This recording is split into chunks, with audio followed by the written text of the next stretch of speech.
I'm Stephen John Drew from Walking the Walking Dead, a podcast member of the GonnaGeek Network, just like the one you're listening to now. The opinions expressed are those of each individual.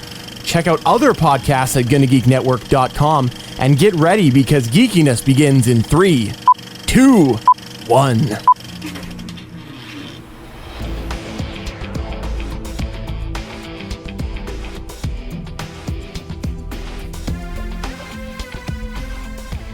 Welcome to Voices of Defiance. It's a podcast about SyFy's television show Defiance and all of its universes to include, but not limited to, the video game.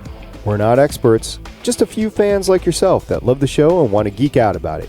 If you haven't caught up to the latest aired episode, you might want to pause right now and go catch up, since there will be spoilers. You have been warned.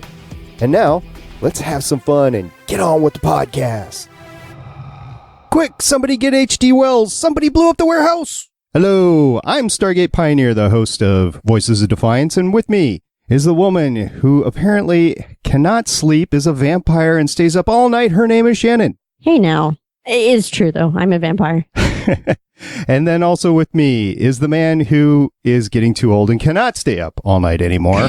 His name is Sean. It is true. I married a vampire. So today we'll be talking about Season 3, Episode 4 of Defiance, Dead Air, and we have a very special guest with us. But before we get to that, just a reminder, you can catch us at voicesofdefiance.com, go to the contact page and find all the great ways to reach us, and especially our voicemail line. That's 612-888-ARC1 or 612-888-2751. So I need to introduce our special guest. Yes, it's Christie herself. Nicole Munoz is with us. Right. Yay, Nicole. Yay. She lives in reality. Yay. She's alive. She's alive. So when they called you back for Season 3, did you know you were only going to be on there for about 15 seconds? I did. I got a phone call like a couple months prior to filming, and it was Kevin Murphy on the line, and he's kind of like, "Hi, how are you? Everything's great. Well, bad news." And then we talked about me dying. But it was actually like really well done the way they talked to me about it, and you know, it was well explained and I understood it, and I kind of saw it coming, to be honest.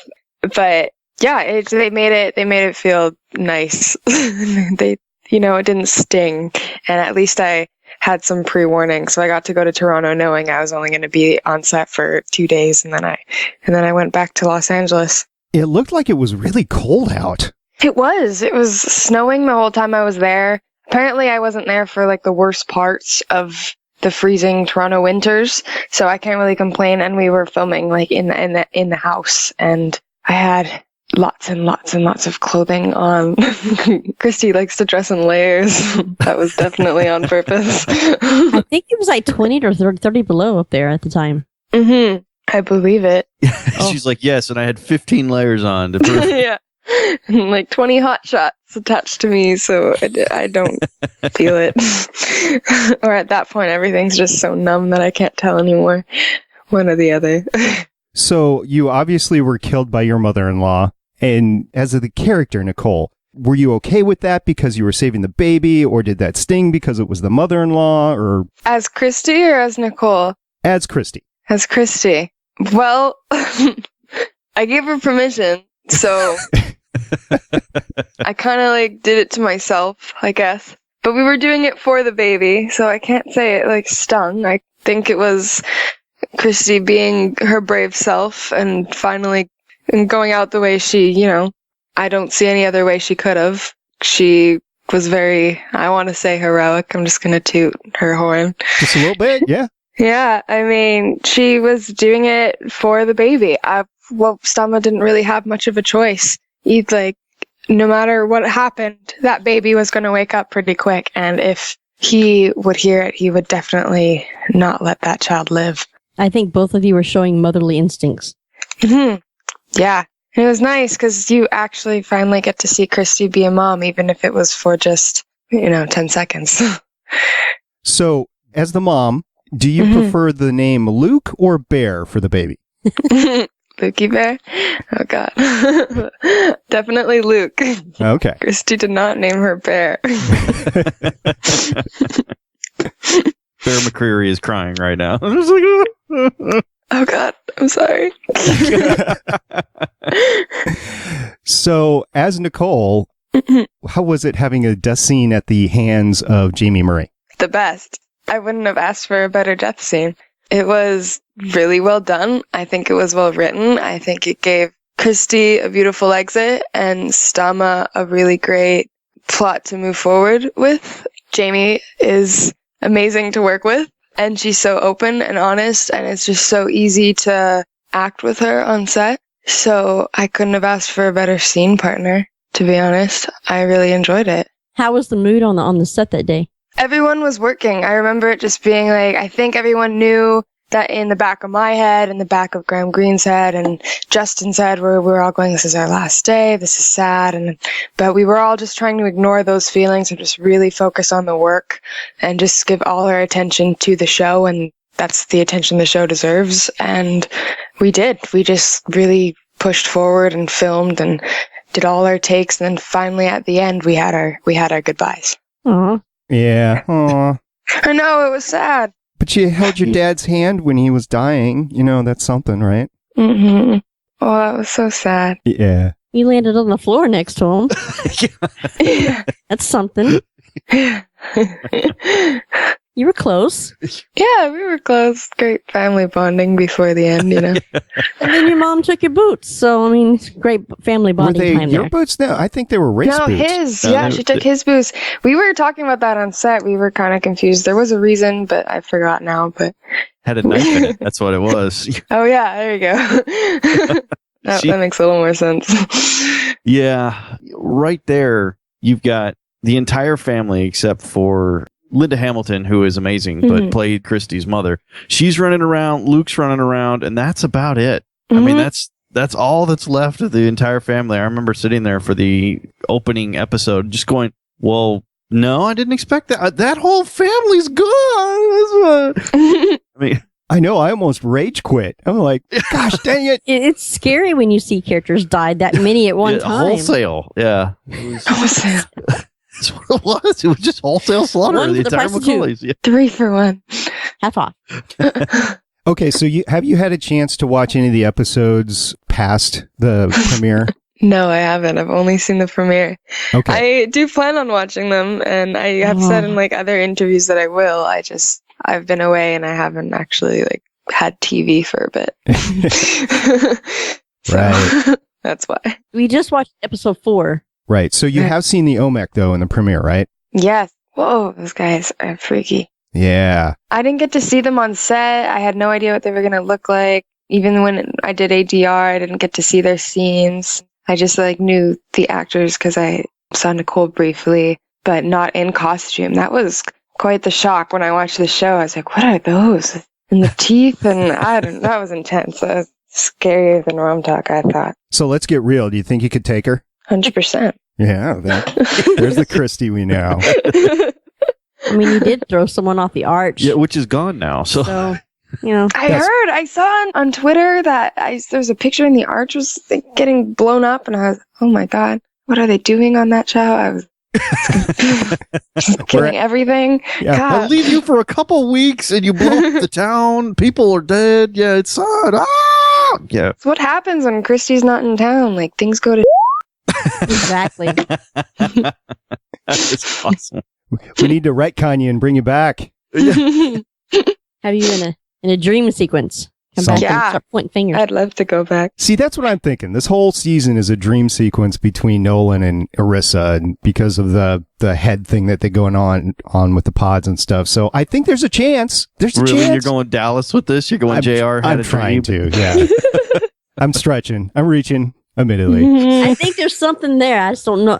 Something's going on with Nolan, and I can't understand it, but I'm getting there. So out of the 2 seasons plus 15 seconds, what was your best favorite scene that you actually can remember that you were on set for? I think we asked you this last time, but... Oh, I wonder if I have the same answer. I'd have to go back and listen. My favorite scene, I think last time I probably said the scene in the the diner that Christie worked at, and it was Stama and Christie, and that was in season 1. I really liked that scene because of filming on set, and that was my first time really working with Jamie, and I guess that's a pretty cool like parallel. That my favorite scene was my first time working with her, and then my last time working with her. But no, I remember she had this big monologue to do, and we were outdoors, so there were trains and planes, and she always had to stop and start and stop and start, but she always stayed in character, and she was just a pleasure to work with, and she made me feel really comfortable, and it was still season 1, so I was still kind of nervous, and it was just so easy to fall into Christie, and it was the first, like, well, not the first time, but I felt really into it, and really like, oh, we're in Defiance, and these are two people having a conversation, and that's my future mother-in-law and all this stuff. And I remember just looking at Jamie Murray and being so in awe and just being so happy that I get to work with someone like her for, I thought, many years to come. And then it was another year and 15 seconds. But I'll take it. But a great 15 seconds. It was a great 15 seconds. She was probably looking at you thinking, I am so glad I get to work with this awesome actor. Better hope that. So a little side question for you. Star Wars is coming up this fall, and a lot of actors want to be part of that. So if you did, would you see yourself more of a Sith or more of a Jedi character? I'm going to say Jedi. Okay. Good answer. Because a long time ago in my acting class, my teacher used to always refer to her students as her Jedis. But I'm going to admit something to you guys, so keep it a secret. Oh, shh, don't tell anybody. You're on a podcast. I haven't seen Star Wars yet. None of them? No. Oh, man. You need to catch up. I know. None of them, like from the ones in the 70s? I know you weren't born yet, but none of them? Oh, Trenna even gave me the whole box set to watch, and I just haven't done it. Oh, no. I know. I always get the same reaction, just pure disappointment. Oh, but at least I know, I know the difference. I know Jedis are, oh my God, I'm just not going to even talk about this because I'm going to, people are going to start throwing torches at my door. I'm sure. Pitchforks, torches, anything. There's even a parallel between the Liberatas and the Ewoks, sort of, right? Small, fuzzy. Mm-hmm. Yeah. And Sensoth with the Wookiees. Yeah. Okay. Yeah. Oh, that's a better one. Yeah. Yeah. And Nolan's supposed to be Han Solo. And yeah, really? You haven't watched any? Oh, you need to. It will look very familiar. We're just saying. And you'll get all these sci-fi jokes after that. I know. I feel like I'm missing out. I'm sure there's been references. More than one. Yeah. Well, it's going to be hard being a young working actor, and we've got this 50-year history of sci-fi behind us, and you're like, okay, I've been alive for about 2 seconds. So I understand. I do. I do want to dive into the history of sci-fi and see what films were the ones that created the genre, and I'm working on it. But there's so many great films and great shows out there to watch. You have to just start somewhere and work your way up. So maybe by next year I'll have seen more stuff. All right, how about this then? Is there a sci-fi series that is, other than Defiance, but is there a sci-fi series or movie or anything like that you have been into that you like? Growing up, I liked Sanctuary. I don't know how sci-fi that is for you. Oh, you're talking to the world's biggest Sanctuary freak over here to my right. Yeah. Amanda Tapping is awesome. Yeah, Shannon had a huge girl crush on Amanda Tapping for years. And then I discovered Jamie. And then you discovered Jamie, and then that ended the Amanda Tapping phase, and it started with Jamie. Oh my God. Hey, I'm a fangirl. What can I say? It's Jamie. She's a fangirl. I don't blame you. Sanctuary was a great series because it really was almost 100% green screen. And yeah. We had never seen that before, so. And it started on a webcast. Mm-hmm. I remember that. They were showing them to it. Okay, so Amanda Tapping versus Jamie Murray. If you had a chance to work with one or the other, I know you want to work with both, but. Whoa, you can't put me on that spot. They're both listening, I'm sure. Oh, yeah. I don't even think I could answer that. Right, though? Maybe some, sort of alien hybrid or something. Ooh, an alien hybrid. Both of them. I like the way you think. There's fan fiction of that running around somewhere.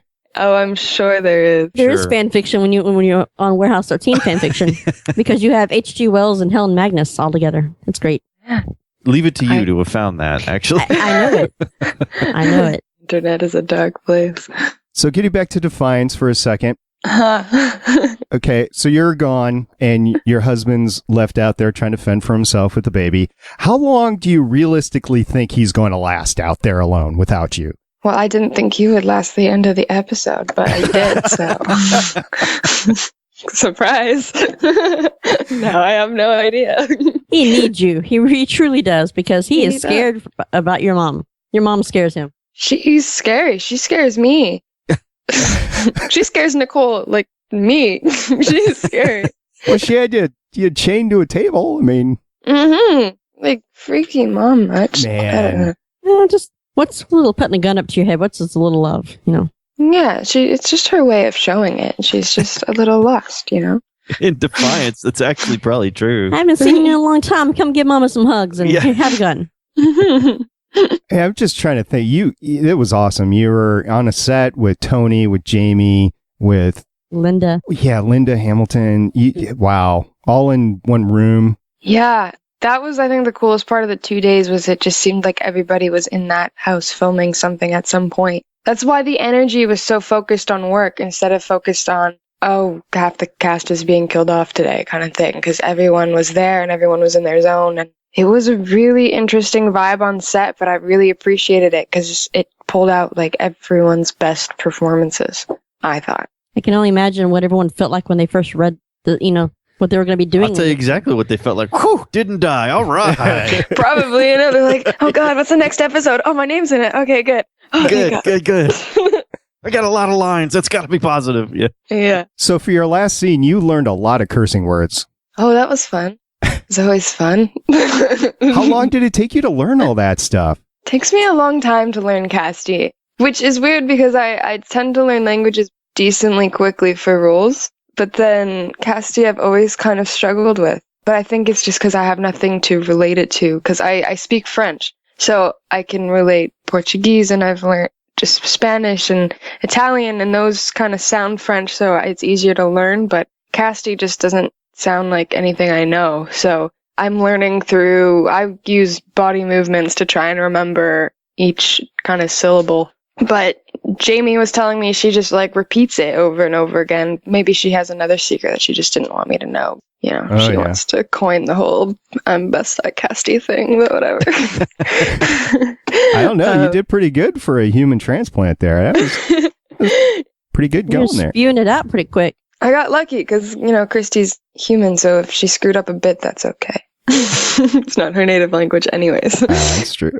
But no, Jamie really does slay Casti, and on set I was getting a little overwhelmed with just it being my last day, and I felt like there's a lot of pressure to really get that point across in that scene. I really wanted Christie to, die a hero. I wanted her to die for a reason, and that was a lot of pressure to end a character properly because Christie has been so close to my heart for so long. It just felt like a lot of responsibility. And then when the Casti came up, my brain was so basically fried at this point. I looked at Jamie and I need help. These lines, they're not coming out with as much intention as I want them to. And she took me to the side and she said, look, just say them, just scream them out loud as many times as you can. Just get the muscle memory in your mouth right now because you have it. You have the words. You have memorized them, but you're under pressure. And it's hard to perform sometimes under pressure, especially in a foreign language. And so she really helped me calm down, and she really helped me bring my focus back to where it needed to be and to get those lines finally across. That's so awesome. Yeah, and then she killed you. And then she killed me. And then you called your agent saying, I'm free, I need some more. Yeah, it's like, get me more work, please. So you are out there looking for work or whatever. If you had a dream set location, because you're up in Toronto, where obviously it was cold, freezing, a lot of snow. So if you had a dream location to shoot, where would it be? Oh, She's like, I would like a continuing set on Hawaii 5-0. Someplace where it's not negative 20? No, actually, I think I would really like to be in a really small town, somewhere isolated. That way it's just cast and crew, and I think that would make a really great film or show or script if everyone only hung out with each other. I feel like the bonds would really come across on the screen. So like Corner Gas, huh? Yeah. Those kind of shows. Just, something with that kind of feel. All right. As for location. Right. I don't want to take up any more of your time. Is there some work you have coming up that you want to tell everybody about, or? I've got 2 projects coming up. I can't say much though, but you follow me anywhere on social media. When I can post, I will post about it. They're 2 pretty exciting projects, and I'm excited to show people what I can do besides Defiance, Well, I think if you can do Defiance, you can do just about anything else. If you could throw someone from the arch, you could do anything. Yeah, if I can throw a girl off the arch, I'm good. Because you've been a miner, you've been a radio personality, you've been a mom. I mean, I've been dead. You bathed with Jamie. Yeah, the whole spectrum, really. I'm so glad I got to fit in that bath before I died. Yeah, right. Well, the bath is back in season 3. If you haven't seen it yet, I'm sure there's lots of people who would someone say that. I've been seeing the GIFs, seeing those online. Oh, I see. Their bath beads. Diet Talk's like, no, and she's like, yes. That's my recap, because I haven't seen the episode yet, but from what I understood, that's what went down. That's pretty much that. Daytak, he's a little injured, so he can't get down by himself. He asks Stalma to help him into the tub, and she basically just was like, screw you. And as she's throwing more. Yeah, she looks at him and then just tosses bath beads in. And is like, yeah, she's the salt. She's like, yeah, but I don't need you. I got the salt. Oh, that's amazing. As he stumbles into the water. Oh, this season's going to be incredible. I haven't read any of the scripts, but I keep in contact with the cast members, and every time I talk to them about the show, they were always so excited about what they were filming. So I think season 3 is going to be something quite special. We're enjoying it so far. We got a great episode to talk about in a little bit here, but thank you very much for joining us. We really appreciate your time. I know it's really early on the West Coast, so... It's fine. I should be up. That's what I was telling Sean about an hour and a half ago. Yeah, you should be up, dude. You should be up. I'm up. All right. Well, thank you very much. And we look forward to having you on in the future to talk some more Christie. If, comes up in a dream sequence or something, that would be awesome. Sounds good. Just reach out. Will do. Thank you very much, Nicole. All right. Bye, Nicole. Cool. Thank you, guys. Bye. All right. That was Nicole Christie. It's too bad that she's gone. She is such a sweetheart. She is. So that's a surprise for y'all. We had Nicole. That's great. Woohoo. So, but to get on to the ratings, oh my gosh. Did you guys see this? I did not. It jumped. Shannon told me that it was jumped. good. But Well, okay. So it jumped 152%, but it started out at 500,000. Yeah. Without that live 3, it would definitely be bad at the moment. Right. And we have not seen the Live Plus 7 ratings because those, as I know from my other podcast, Agents of S.H.I.E.L.D. or Legends of S.H.I.E.L.D. on Agents of S.H.I.E.L.D., it takes 3 weeks for the Live Plus 7 ratings to come out. So next week or the week after, we'll actually get to see the Live Plus 7. And that's really the ratings that they count forever. But I mean, it was starting so low. It's really hope there's more interaction on SyFy Friday Night with Dark Matter and Killjoys. I really like Killjoys. I know, this is our Defiance show, but I don't know. I watched the entire, because I'm home on Friday nights and the kids have already gone to bed, so I watched the entire SyFy Friday Night block. And I'm telling you, Killjoys is really just a lot of fun. I dig that one. Yeah, it's got the whole sensei or master thing going on. It's kind of mysterious, too, because you're not quite sure where that's coming from. Yeah, the difference for me is like Killjoys is like story mysterious. Like you want to know what's going on, and they give you just a little bit, and that's sort of how some of the great sci-fi shows do that kind of thing. Dark Matter is the complete opposite of that. It's like, okay, you start at 0, you know you're at 0, you know there's a problem with history, and there's a mystery there, and all that kind of thing.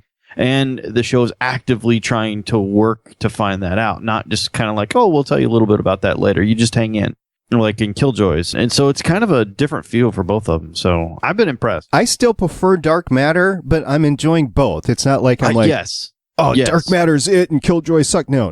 They're both. No, it's not that at all. No. Yeah. I mean, we were talking yesterday, SP, you and I, about some of the Dark Matter stuff. I love the android on Dark Matter. She was the doctor from Lost Girl, and I cannot remember her name. I am so sorry. I can't either. Her real name? Yeah. Yeah. I only watched the first 2 seasons or so of Lost Girl, and then it just didn't make the cut for me. Yeah. To continue, because there's just so much out there, right? It's not that I didn't like it or anything. It's just like, well, I've got so much going on I think it was on Tuesday nights at the time or something like that. And Tuesday nights is a real logjam for TV shows for me. So I'm like, okay, no. Just doesn't make that cut. Yeah, the Lost Girl kind of fell into that thing that Buffy did for me. Like, I didn't watch Buffy the first time around. I got in Buffy like the last season of it and was like, oh, crap, and then just mainlined it after that. And it's the Lost Girl's kind of in that same kind of thing for me. I didn't start watching Lost Girl. Lost Girls kind of remind me of Charmed, just with a little bit more sex but they all had a bad guy for the week, That's what Charmed was. We are in the midst of the summer popcorn show premieres or first few weeks or whatever. The Last Ship, premiered last weekend with a 2-hour premiere. So we got that going on. Falling Skies, I believe, premieres this weekend, tomorrow, or tonight as we record this. Yeah. I think. And there's a whole bunch of like robot shows going on in like 3 different networks. I think SyFy has one. I think AMC has one. And there's another show out there. There's so much out there that's coming out that's like sci-fi popcorn related. It's just going to be a good summer. But at the same time, I got a life and I want to, go outside and do more than just mow the lawn. I want to enjoy the weather, that sort of thing. Speak for yourself. It's going to be 100 degrees out today. Texas is not a good place to go outside this summer. You stay in and watch whatever as long as it's cool. Yeah, you all being vampires, you'd burn pretty easily in that. That's for sure. Yeah, well, Shannon would. Blind Casper. You make me look like I make you look like a wax candle. Yeah. So Suncast in the chat said, but at least SyFy finally has more than one good sci-fi show. Yeah, I had said last week that I had spent the last 10 years wanting this sort of lineup to come back because before we had SG-1, Battlestar Galactica, and I can't remember the other show that was on at the time. Maybe Atlantis. I don't know. But it's been, I know, BSG, Sean. Calm down. But it's been about 10 years to get to a lineup like this that we should have had all along, and we didn't for whatever reason. Yeah, the channel is Sci-Fi. Put it on, you know? It's like when she was talking about Sanctuary. Right. Right after Sanctuary went off, wrestling came on. Well, you had Sanctuary, you had Warehouse 13, you had Eureka, all good shows, but none of them were sci-fi. Well, okay, you might argue sci-fi, but none of them were space-based. Space-based. Yeah, none of them were space-based. I'll give you that, and that's true. And that, honestly, I think we're ready and we're capable of dealing with space-based shows that are not attached to a giant legacy series like Stargate or Star Trek or something like that. We can deal with space. It can't be just ship porn. You know what I mean? Yeah. Like some sci-fi shows, they go on these big cinematic battles and these space things and all that kind of, and they try and impress you with that, and they lack in story. And you can't really do that anymore. So you need to get in there with some really, really good, you start with good characters. And I think that's what they're doing with Killjoys and Defiance and Dark Matter and that kind of, they're character based. I mean, look at Defiance. We talk about the story and everything, but it's the characters we care about. Absolutely. I think they're going in the right direction. Well, take a look at other series like Daredevil on Netflix or, any of the comic book shows. The ones that are really taken off are the ones that focus on characters. Yes, you have the powers, the supernatural, whatever, but it's the characters, the storylines, the in-depth stuff that really matters. And to be honest with you, the strong female characters, because if you don't have strong female characters, the series just crumbles in on itself. So, man, you only had that really in Defiance so far this season. I mean, since Defiance has been on, it's predominantly all females. So, I mean, you have a strong female base watching on the Sci-Fi Channel now. I mean, where I've always watched it before, but there's some things like I really wish sometimes that the shows that I love were like on AMC because I trust AMC more. But it's always good when you have a strong female character that more than just the Star Wars boys that grew up watching, Luke can relate to. There are Star Wars girls out there. There are plenty. But what I'm saying is that there's not a lot of things that's been on shows since then that the girls can relate to that like it so much. So you have strong female characters that you mean specifically on Sci-Fi, right? Right, on the Sci-Fi Channel. I was going to say, because I can roll off a bunch of Star Trek. Well, okay, so Star Trek, they have a problem there because the original crew was mostly male. So you've had some gender swapping and some bring to the forefront of some female characters like Dr. Carol Marcus that wasn't there before. And they've had to do that to get a more equal or predominant female base in the series. I don't know. There were other Star Trek series like B'Elanna Torres. Captain Voyager. Janeway, yeah. You know, Voyager was Dax. rife with them. Dax on DS9. Kira. Holy crap. You know? That's the name my other character from. Yeah, but take a look at any Wheaton show, right?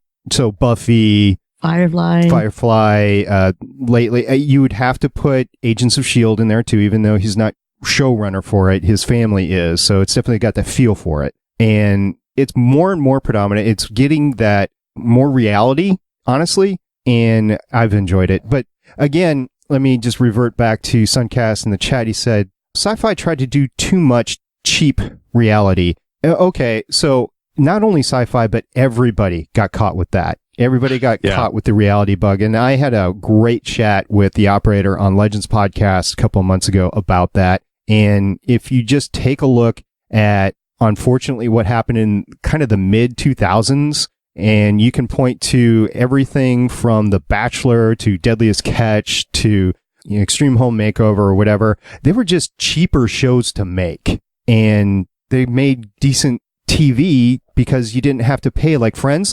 Friends is a good example, right? You had to pay each of those actors $1 million per episode the last 1 or 2 seasons. They weren't going to come back unless they all got equal pay for those last seasons or two. Would Ghost Hunters take about $50 in a cheeseburger? Yeah, right. So you got that sort of stuff. Craft Services doesn't really service these smaller shows, right?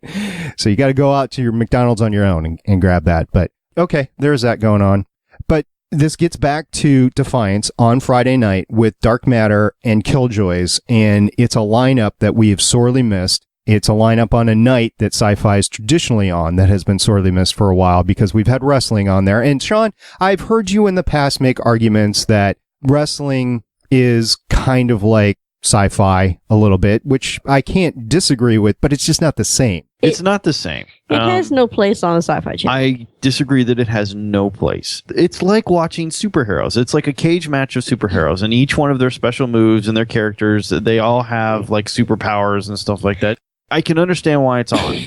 I don't think it should be on in prime time. Okay, you just said that it's for superheroes and that's a fantasy, but no little boy is up at 9 o'clock watching the SyFy channel at night. Yeah, they are. I wouldn't think so. I was. Yeah.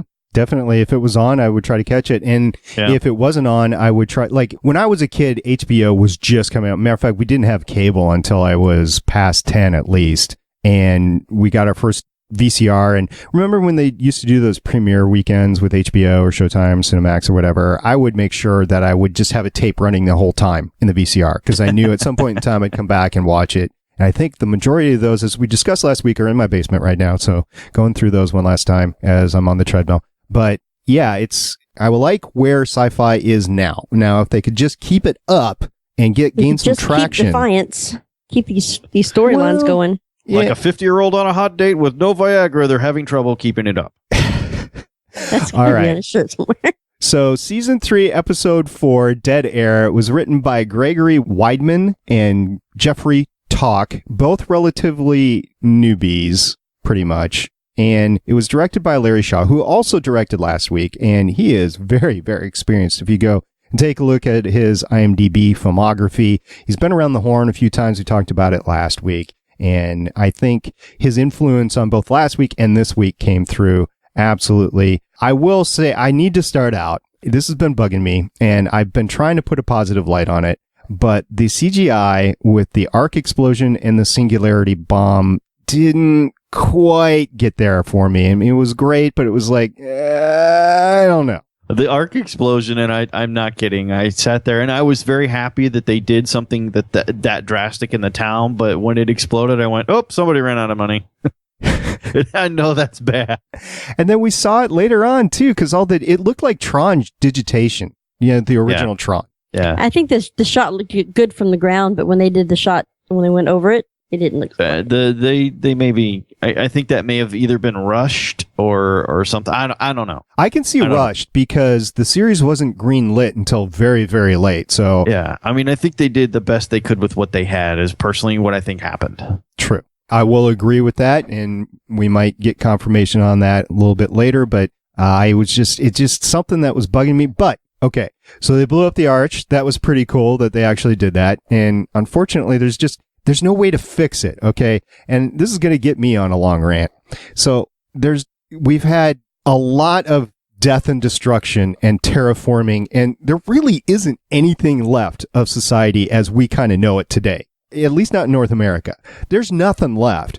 I mean, you have pockets of survivors, and by pockets, I mean like dozens, not even hundreds, that are holding on to stuff that was made 40, 50, 100 years ago. I can't remember when the arch was made, but it was probably 150 years in the past compared to where Defiance is, right? So I'm surprised that any of this is standing to begin with, and that they're able, look at the jail, right? So Kinsey just blew it up, right? And they're still in the process of picking it up. Then the arch blows up outside, and they're in the process of picking up that. It's just destruction after destruction. There is no way to fix it. They've got no metal processing. There's no smelting anymore. It's goulanite, and that's it. I read somewhere that the Khazari was the reason that the arch was still connected. The Khazari or what? Khazari, yeah. The town didn't know it, that was what was holding the arch still together. I don't remember where I read that.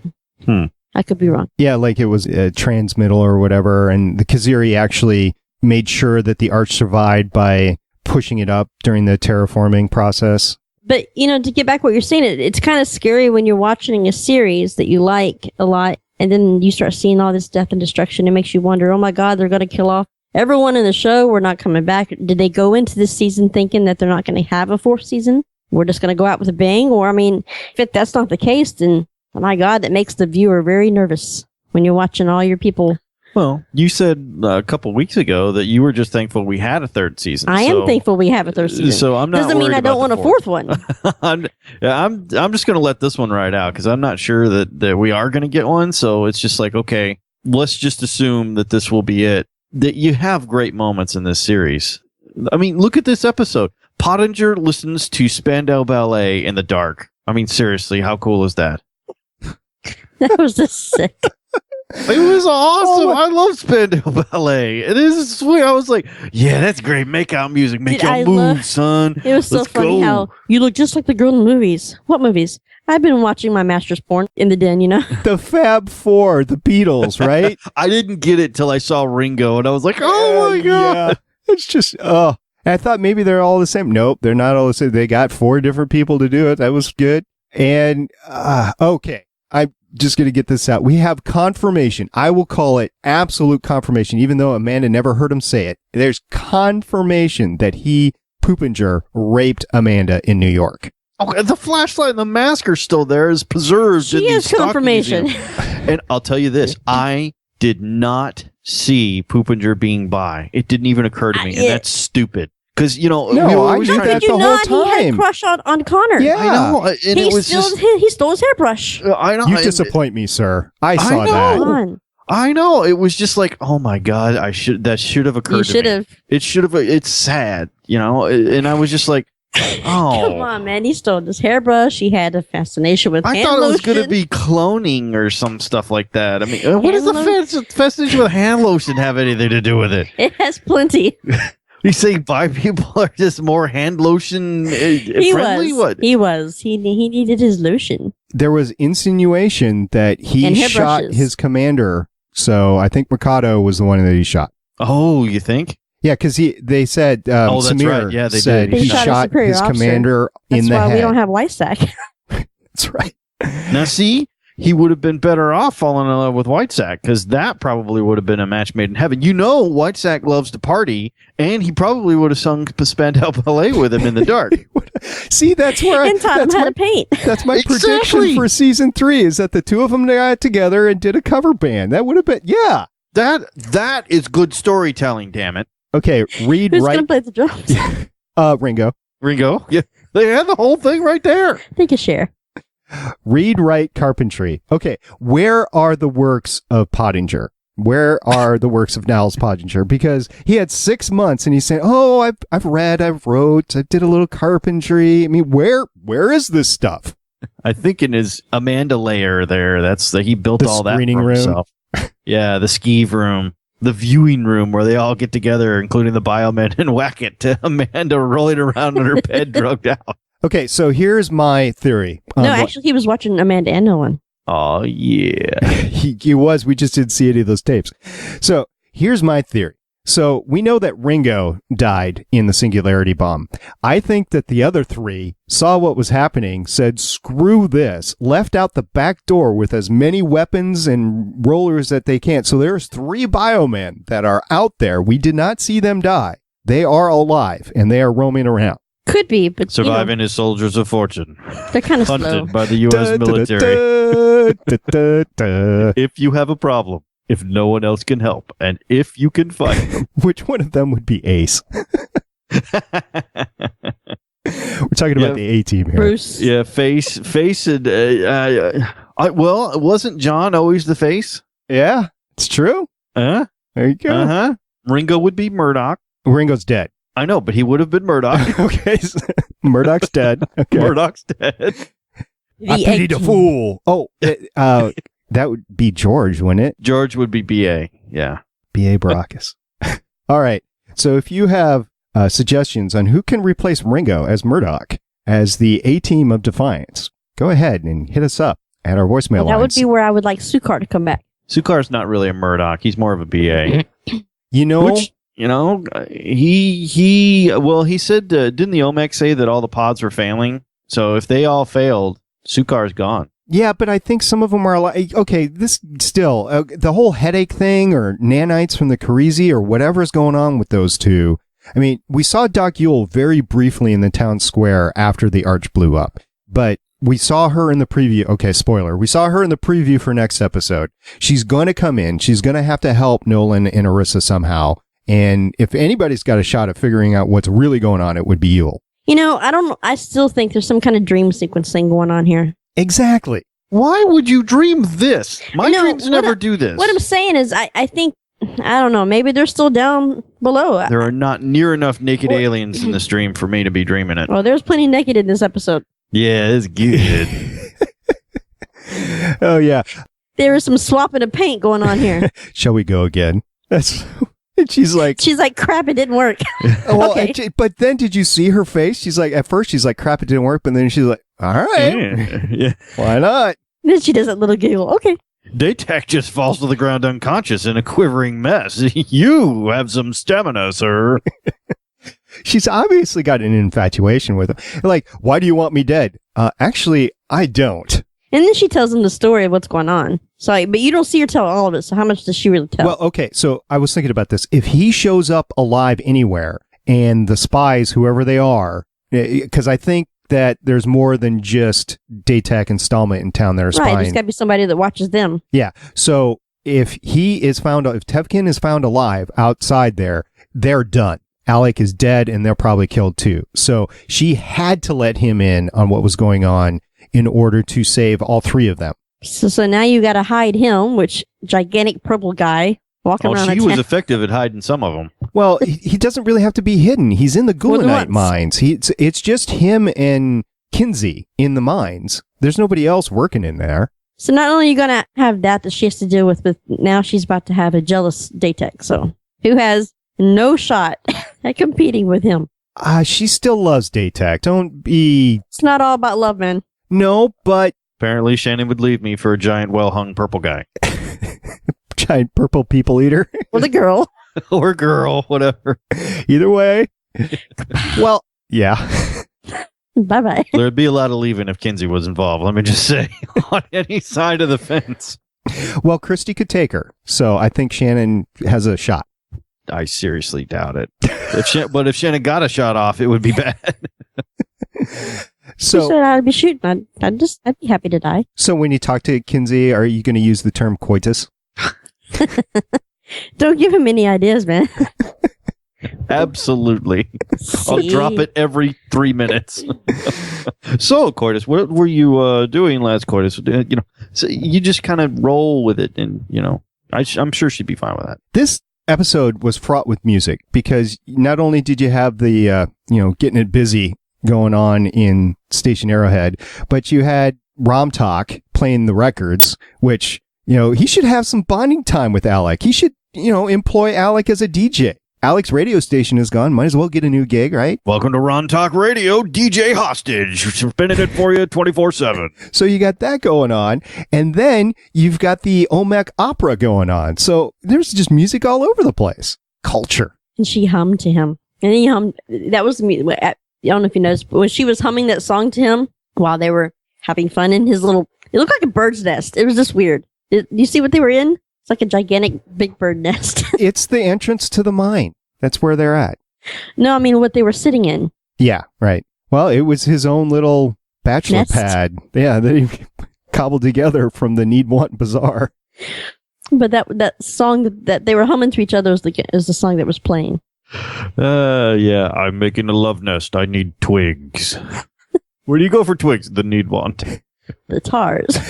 Oh, so just saying this, if you cook for Stelma, you can get her in bed. Who knew all you needed was pancakes? Exactly.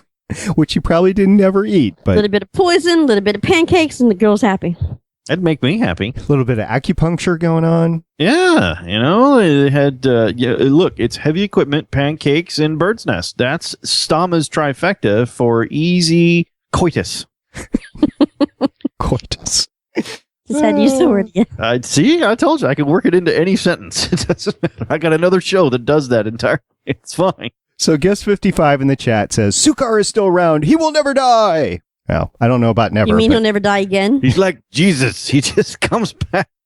Wait a He'll never die minute. again. You called Kevin Murphy Jesus, a couple weeks ago. You going to say Sukar is Jesus too? If he comes back from the dead, yes, I am. Okay. Kevin, work on that. I missed the Spirit Riders this season. I know we don't have any of that, and we don't have Yes, K-Horn it was- either. It Although was a happier time. my son has been playing Dragon Age, so I've been listening to her voice. Pretty cool. Your son is spending his time wisely because Dragon Age is one of those awesome things that everyone needs to do. That and Mass Effect. So here's the deal. You graduate from high school, you quit your job, you move out of state to try to start a life in another state. Then you have to move back home. You just see this coming, right? You move back home for a little while. You have no job. All your friends think you're gone. What do? You play video games. So just saying. Geez, Dad, you got a lot of cool stuff. I didn't realize how cool this house was before I left. Now like, it's awesome. Oh, wow. You have internet that works? Amazing. Yeah. There's food in the cabinets? Holy crap. I can't This place believe. is awesome. I can do laundry anytime I want. It doesn't take quarters. Yeah, laundry. Yeah, laundry has not been done yet. So What kind of magic is this place? What sorcery is this, Dad? Right.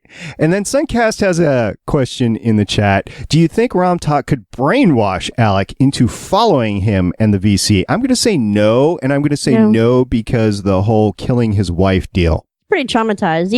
Even for Alec, I don't think he would ever follow. He was pretty devastated when he found out that his parents blew up the arch. Yeah, I mean, I think Alec has been pushed and pulled on every turn in every episode. Alec just kind of has to go with it. He doesn't really have much real power. He doesn't have much influence. He doesn't even have a family anymore. He has literally lost everything he is and everything he has. He lost his radio station. He lost his records. He lost his wife. He lost his son, as far as he knows. He doesn't have At the hands of his anything. mother. And it's because he kind of just rode along and didn't really plan ahead and make decisions for himself or do any of these things that he needed to do to be who he wanted, that he's wound up here. And yeah, I think as a character, he's kind of impotent. So what he needs to do is pick a direction and go with that no matter what happens to him. He is like one of the more tragic characters, and there's a list of them, but he is one of the more tragic characters in Defiance. Everything happens to Alec, not for, not against, it just happens to him. Even his own wife didn't think he'd make it past the episode. Yeah. See? So here's what I think. So Tak is going to take Daytak's charge blade and kill Tevkin. And then Alec is going to get a hold of it and kill Tak. I just see it coming. I don't think so. I disagree. I don't think Rom Talk's going to kill Tevkin. Really? So who do you think is going to kill Tevkin?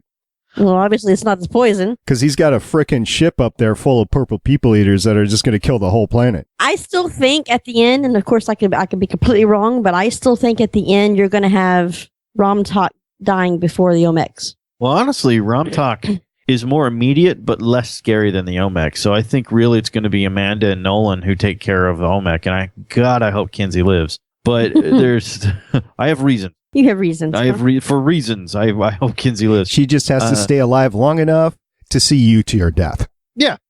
I would like that. Yeah. I would be fine with that. Kind of figured. Yeah. But I think it'll be Nolan and Amanda, that kind of team in there, because that's really the central area of the Olmec. And then Stama, and because Stama is obviously very hot to go for Tefkin. So I'm going to guess her and Daytak are going to be responsible for Romtok. I think Stama's going to need that relationship that she's making with him at the moment. Because when they get caught, and they will, when the Tars get found out that they're the ones who are behind the destruction and the arch being blown up, and I think when they get found out that he's going to have to come to her rescue. Or maybe he'll just come and eat her. I don't know, but tie her up and eat. I don't know, but I think there will be some kind of an alliance there. It may be very shattery, but it'll be an alliance. Make no mistake about it. Stama knows that Tefkin is dangerous, and Tefkin does eventually have to be taken care of. Maybe not dead, but that's pretty much where it has to go. Yes, she doesn't want to see him die. However, she knows what a danger he represents to everybody. So, and she'll use it. Well, she'll use it, and then she'll get rid of it. So it is a means to an end, and she's enjoying the ride while it lasts. Literally. Speaking of enjoying the ride, I think I've come up with a new theory. Uh-oh. I am scared. Now, if you think about it. You thinking? I'm really scared. Stama is white and Tefkin is purple. If they had a child, Lilac babies? It would come out pink and look human. So I wonder if that's where the human race started. Just a bunch of Castathan and Olmec love children. No, lilac babies running around. Pastel colors. No. The sun tints them pink. It's fine. That's humans. That's where we come from. But, speaking of pink skinned. The love child of screaming pancake orgasms. That's where the human race comes from. Did you just say screaming pancake? Yeah, I had to figure out a way to get around to that line because I thought of it last night, and I'm like, screaming orgasm? Screaming pancake orgasms. I got to find a joke that'll get us to there. So that's what that was you about. Didn't use your new word today. Yeah. And you know a little bit behind the scenes of Voices of Defiance. Sean does think for days on stuff Welcome that to he my can, world. Yes, he can say on the I'll podcast. go way around the bend for a joke like that, y'all. That's just a little excessive, yeah. I did like how Romtok, when he was talking to, when he's in the town, he's like, this pink meat, what do you call it, Amanda? I know what I call pink meat. We're not supposed to say on the show as people get upset. I'll have to edit. I'll have to beep that big long bloop that you don't like. I can't even talk. She's still belly laughing. Go ahead, tell us about the pink meat. Go ahead. No, I'm pretty much, I can't remember now. If you wanted to talk about that, I got another show for Amanda, that. that's what he was calling Amanda. That's what we're calling him now? Yes, we're calling A him woman's Amanda. She unveiled her Amanda. Soft and shaven. Stop. All right. We're moving on. So, yeah. Quickly, move on. What else you got for this episode before we go to feedback? I liked, I guess, that they brought Pottinger back. I didn't like how he was in a gigantic, clean, neat warehouse all by himself with the Ringos. Yeah, that was a museum, wasn't it? No, it was a black site. It was made by the Earth Republic. The whole seed vault stuff and the genetic, that's all gone. Oh, Earth's all gone now. I was going to say that they just blew up Earth. Pretty much, for all intents and purposes, because it had samples. And don't they, they really have those in like Montana or something like that, where it is a seed vault and they do have like genetic strains and all. That's a real thing. Yeah, there's an international seed vault, I believe, up in Sweden or Finland. I can't remember exactly where. It could be Norway. It's one of those countries up there in the north part of Europe, and all of the major seed companies in the world actually store seeds up there to repopulate the earth in case of, or for food sakes, in case of mass disaster, or because there could be a natural disaster that wipes out crops for years to go. And we would be screwed. Yeah, so there's a seed vault up there. It's in the mountains. It's granite, and it is supposed to be above flood level. So, all those weapons and vehicles and all the stuff that they saw as they were going down in the elevator, all that's gone. Well, all that could have saved the town and more. That's where I think the 3 biomen made it out the back with a large cache of those weapons. You would think someone would be smart enough not to hold everything all together in the same place. Well, nobody ever said the Earth Republic was smart. But I don't think he anticipated having any visitors. Right. Well, George saved him. It's like, oh, I need... You know what? George probably thought of Poopinger as his three-legged dog. And like, oh, I miss my dog. Let's bring this human in. Or his daddy. Just like a dog. Go do the dishes now, George. I need a bioman. Go do the dishes. Go mow the lawn. You know, that sort of stuff. I need to buy a woman. You need Kinsey. With an Amanda. All right. Anything else for the episode, guys? You need pancakes. We'll serve her pancake. And pink meat. Yep. Okay. We are part of the GonnaGeek Network. We are a member of a bunch of different shows and online articles and blogs. It's great. GonnaGeek.com. We're streaming live right now at GonnaGeek.com/live. And there is another podcast on the network called Unqualified Gamers. This past week, they had episode 112, Crypt of the Necrodancer, Geometry Wars 3. So there are two guys that talk about video games, and John's one of them, and he reviews Crypts of the Necrodancer before he talks about his obsession with this year's Final Fantasy V for Job Fiesta. Plus, Cody talks about Geometry Wars 3 and the Hearthstone expansions Naxxramas and Blackrock Spire. Listen to also learn the secret behind the best single-player games to take turns while playing with friends. So we got some feedback this week. We got some Christopher Kowalczyk. If you ask me to pronounce a name, I'm going to get it wrong. So Christopher gave us a little post on our Facebook page. And he said, I like the pacing of the season so far, but the way they are clearing this stable of character has me worried that they aren't anticipating a fourth season, so they are going to try to finish off as many storylines as possible. Also, I get Amanda killing Creepinger, but couldn't help but do a mental facepalm at all the lost resources. Yeah, absolutely. But remember my theory. The Fab 3 got out with some stuff. There was just something so right about Pottinger being the king of the Biomen and so wrong about their names. On a final note, I am the only one thinking that Bunker would eventually have been the island of Dr. Monroe after the Bioman's comment about his dog. And real final note, how great would have it been instead of Pottinger that they could have found a Bioman factory society. So thank you very much, Christopher, for getting all that stuff. I think we hit most of that except for the Bioman factory. You know what? I think that's what there was in there. I think there would have been some sort of small Bioman factory, but I think the components of that went into making the Singularity Bomb. Yeah, I really can't argue with any of that, although it would have been cool to see like Bioman Society. It would have been like what would the funny one sound like? I mean, we're Are they also serious? Yeah, exactly. You know, I mean, Okay, George. Okay, George. I will love him and I hug him and call him George. Anyone under 35 won't get that.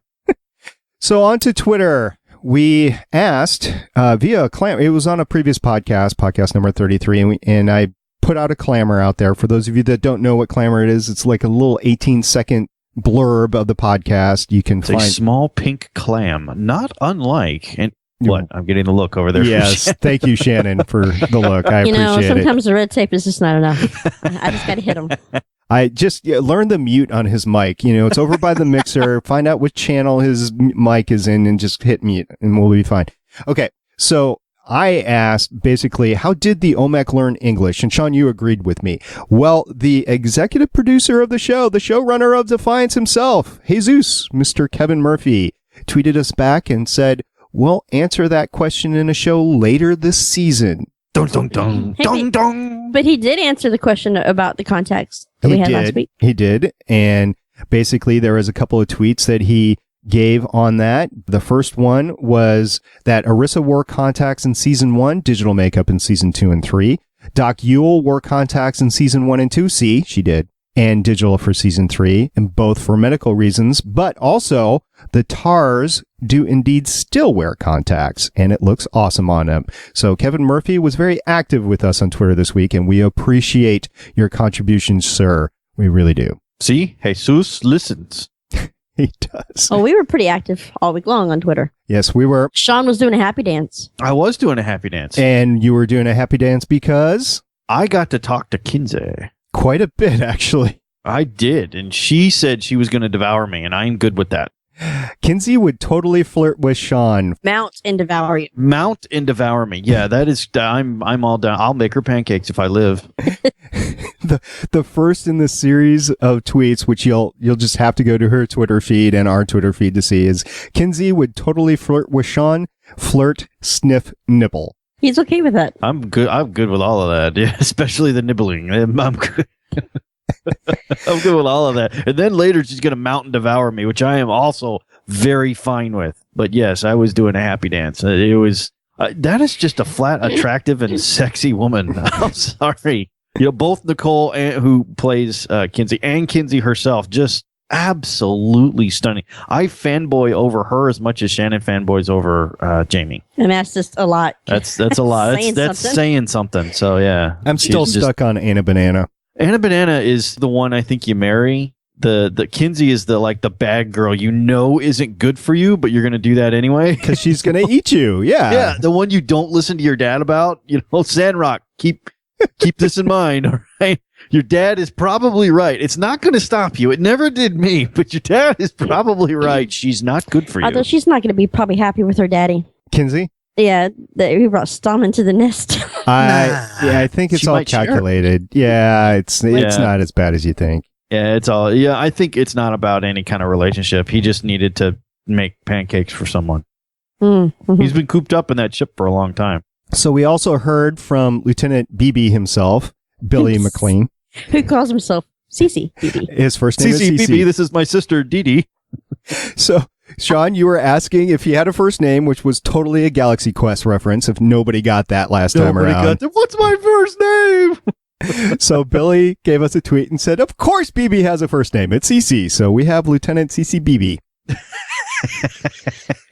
You know what? Props to him for hanging out, man, and responding cool after we call him a red shirt. I know. We salute you, sir. We ought to get him on the show. And he's listened to a couple podcasts. If you did listen to this, give us a shout. Follow us, and we'll DM us, and we'll arrange a time to talk to you and get you on the podcast. That'd be great. We'd love to talk to you. I laughed my ass off when I heard that. I was like, hey, did he really? What did he say his first name was? CC? And I was like, ah!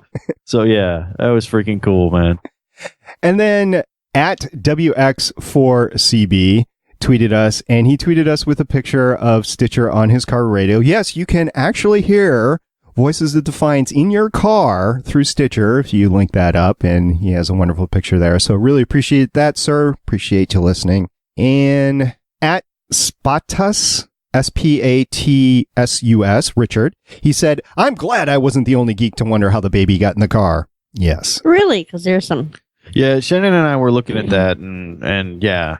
Yeah, and we kept backing up, and I'm like, who put the baby in the car? Shannon's like, what? I'm like, who put the baby in the car?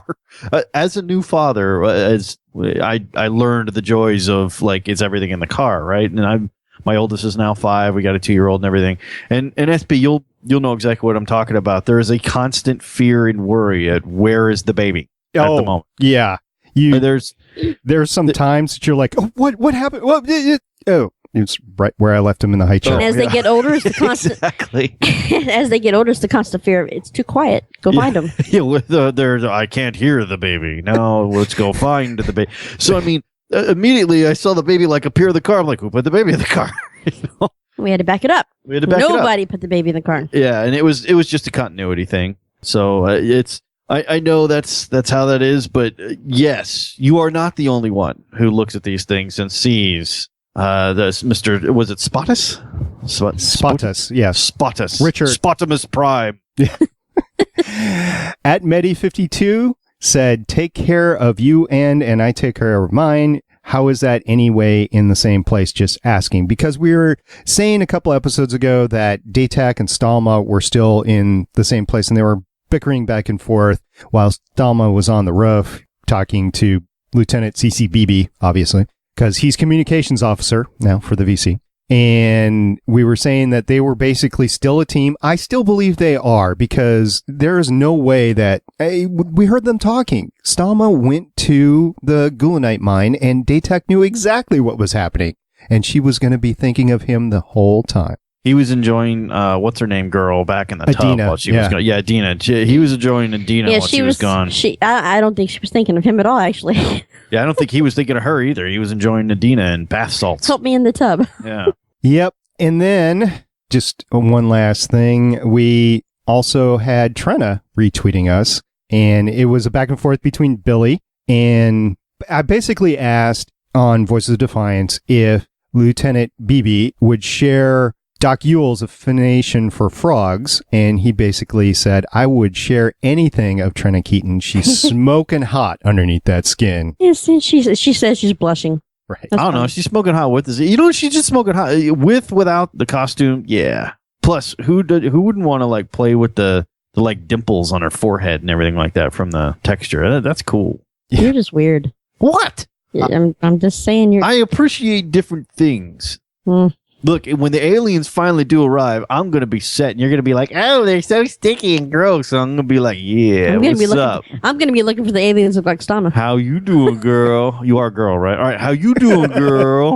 I don't think it's going to matter for you. Yeah, probably not. This is Sean. He's kind of a slut. We just kind of ignore him. Oh, that's not right. That's not right. Yeah, oh, I'd totally be that guy. All right. Are we all done with Defiance for the day? Yeah, I think so. We covered everything. I want pancakes. So our plan is to come back to you guys next week. Unfortunately, I will be on the road, so we're not actually going to have the full setup. I definitely will not be able to stream to YouTube, but we should be able to have Mixler up. We'll see how it goes. If not, just catch us a couple days later, and I will have the podcast released. But it's the 4th of July here in America, so we're just going to go out and have some fun, right? Word. Be safe. Keep all your fingers and toes and that sort of thing. But I did check the schedule, and History Rhymes is the next episode of Defiance. It is scheduled to air Friday night, July 3rd. And so we should, if all things go right, and I actually have internet connection where I'm going, should be able to podcast on Sunday morning. So if that is the case, there will be a chat wing open. I don't know if I'll be able to interact on that, but I know Sean and Shannon will, as long as they're not hungover, that is. So we should be back to you then. And we're looking forward to the next episode. Just a reminder, you can catch us at voicesofdefiance.com, catch all our back catalog. We are also on GonnaGeek.com. You can check out Voices of Defiance there and all the other great GonnaGeek podcasts. Don't forget, we have a voicemail line, 612-888-ARC1 or 612-888-2751. We would love to hear from you on what you think about Defiance. And if you're outside the United States, you can't afford that international call, just email me, StargatePioneer@GonnaGeek.com with your MP3 file, and we will play it on the show. So that's all I have for this week. You guys out for the week? I am. Yeah, we're all good. All right. Just gotta thank Nicole for coming on.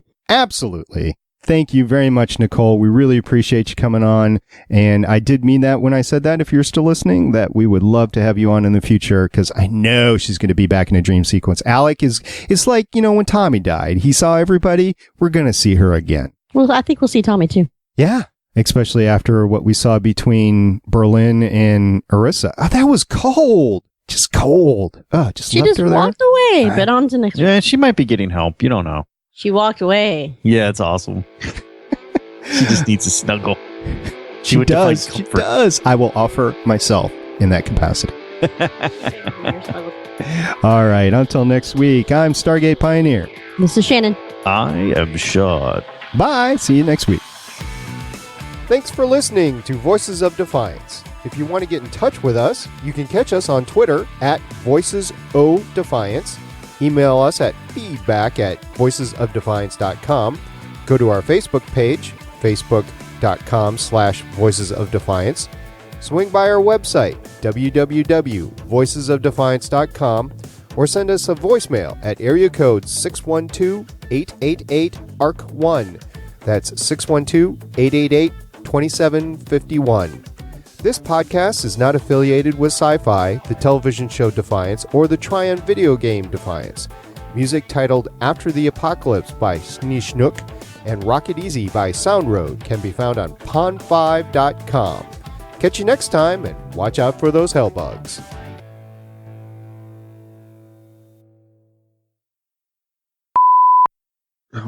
Where's the doc link? I got Chatwing up, but I forgot. You're ahead of me.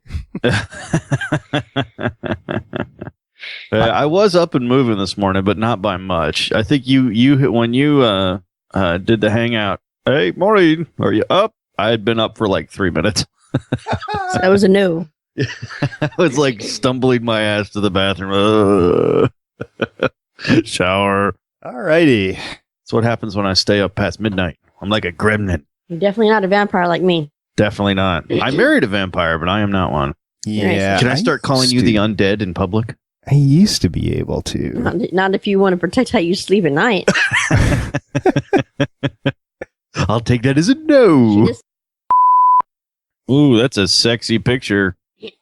Yeah, see, that's what I've been doing this morning. Yeah. See that, babe? That is the picture of podcast producing. I know. Mine doesn't look like that because I am a cable Nazi. Oh, no, this is literally thrown together in the last hour. Ours looks pretty good. We have a table. It's nice. And I had to, starting Friday night, I had to redo that laptop. I put an SSD in it, redid it from scratch. So it's been a sporty couple of days. You would be so proud of Shannon. You know her convert time from Windows 7 to Windows 8? About 10 minutes. That's awesome. I showed her what the deal was, and she was like, yep, I got it. And has not had issue one with it. Well, I was like, holy... Windows 8 had some issues with it, like drivers and stuff like that. Windows 8.1 is fine. Yeah, and well, that's what's on her machine is Windows 8.1. I got her a new laptop, and it is. I mean, I was just so proud of her. You're the only one who would even know what that means, you know? Yes. But I was like, oh my God, she had no. I was expecting phone calls at work. I was expecting, I don't know. Nope. Took to it like a fish to water. Because it would let me have the password. I don't know. Can you say password, please? Passport. It's passport. Passport. Verify? Me? That was on the other night, and I watched it on TNT. So jealous. Sneakers? You've never seen Sneakers? It's probably not a movie you'd enjoy, actually. It's about basically code hacking. Probably not so much. Had Robert Redford in it, Ugh. as I said. And River Phoenix. See? River Phoenix, like, that must be a real old movie because he's dead. He died young, didn't he? Yes, he did, tragically. He was going to be the next Brad Pitt. Yeah, Sandrock watched Back to School. He's like, Robert Downey Jr. looks so young. And I was like, Robert Downey... Oh, he was in that one. All those years ago. Like when he was so stoned, you couldn't tell him. I don't know. For me, the quintessential Robert Downey Jr., young Robert Downey Jr. experience was Air America. Yeah. Mm-hmm. Hell, I remember him he was in the Bengals video. Name that video. Less Than Zero. Yes. Are you kidding me? I know more Bengals lore than any other person on the planet except you because I live with you. You gotta train you right. In fact, that came up and I won lunch the other day. They're like, who is the drummer from like Debbie Peterson? They're like, are you sure? Pretty sure. I'm going to Google it. Go ahead. Oh my God, it is Debbie Peterson. I'm like, yep. Michaela could have told you that. Yeah, like this is not hard. I can name you all of their albums too. And the ones and the songs she didn't play on and all the rest of that crap. I'm like, so proud of you. Wow, you're a wealth of knowledge. I'm like, nope, just the Bengals. I'm so proud of you. I've trained you well. I like the Bengals, you know. Yes, I know. So I'm excited to have Nicole. That's cool. Get to see how she liked being sliced. Because that's what every actor really wants. Yes. Well, we need to talk about what she's doing now because I think she's got a full-time gig on ABC, which is an amazing jump for her. And I don't know if it's full-time. We'll ask her, but yeah, I mean, it's a great exposure thing. I mean, that's how a lot of people start to make it is they get on one of those shows like that. And, Once Upon a Time is what she went to. I mean, and that is a mainline show. So, I mean, I hope all the best for her. I don't know if she's on there all the time or if she just doesn't matter. She's going to get so much exposure, more than she would ever get on SyFy. I mean, it's a tremendous opportunity, and I hope everything works out for her because she's a tremendous person. Playing with your Star Wars doll, baby. Is he still playing with that Stormtrooper? He's not a doll. He's an action figure, damn it. And he's awesome. He's a doll. He is awesome. I need a Snow Trooper is what I need because they're my favorite. I have a Scout. It goes Snow Trooper, Scout Trooper, regular Stormtrooper, and then the Blackguard pilots.